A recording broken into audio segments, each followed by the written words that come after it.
श्री अधिक मास महात्म्य अध्याय 25। कथासार। एकदा कैलासावर अरुंधती गेली. तिने पार्वतीस वंदन केले.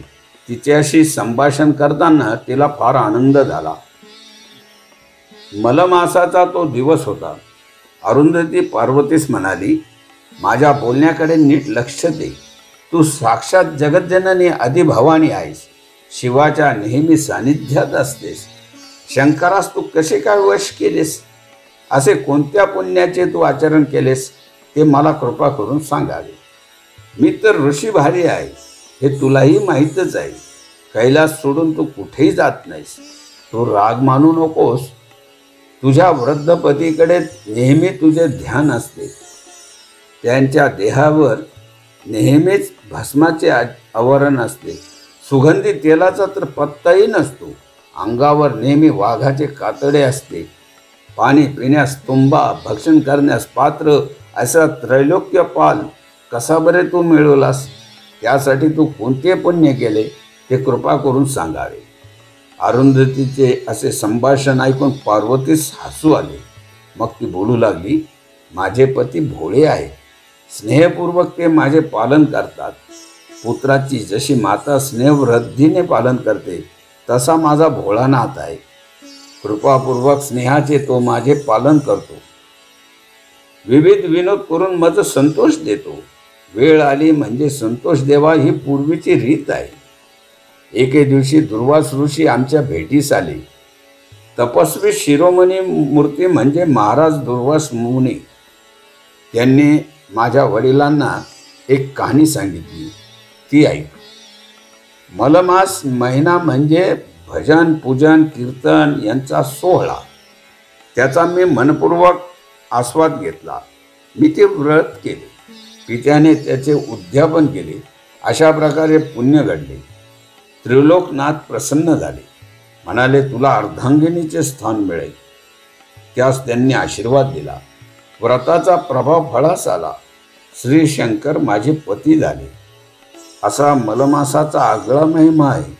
त्याचे स्वरूप कृपा करून ते व्रत करण्याची पद्धत मला सांगावी. उमे ते व्रत आचरली. व्रत दान याविना मानव धर्म निरर्थक आहे अशी ती नम्रपणे म्हणाली. मग पार्वती म्हणाली, न भूतो न भविष्यती यासारखी आहे. याप्रमाणे पार्वतीने व्रताचे कथन केले.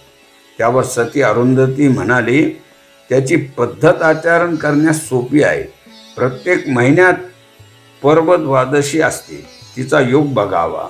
त्याप्रमाणे द्वादशी व्रताचे आचरण करावे. मलमासात संक्रमण नसते म्हणून पर्वकाळ उत्तम गणला जातो.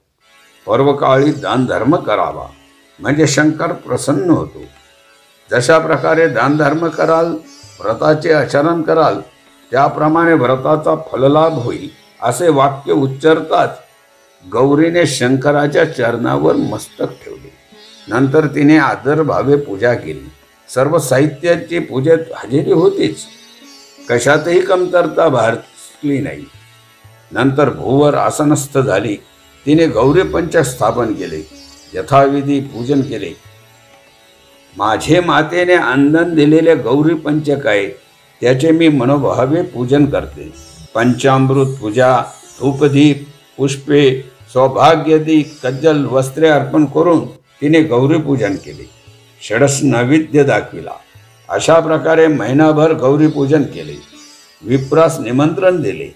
वस्त्रे, अलंकार, भोजन यांनी त्यास तोषविले. तेव्हा विप्राने मला आशीर्वाद दिला, तुझ्या अक्षय सौभाग्यास कधीही खंड पडणार नाही. महिनाभर मी एकभुक्त राहून व्रताचे पालन केले.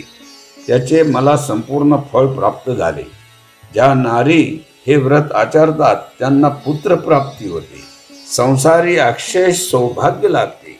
असा व्रताचा संपूर्ण प्रभाव अरुंधतीने श्रवण केला. घरी आली.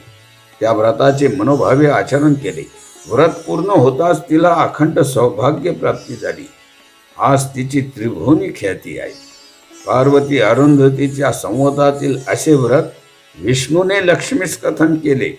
त्याचे मलमासात भक्तगणाने भक्तिभावे आचरण करावे असा संदेश मलमास देत आहे. इति अधिक मास महात्म्य ग्रंथ पंचविंशतितमोऽध्याय समाप्त.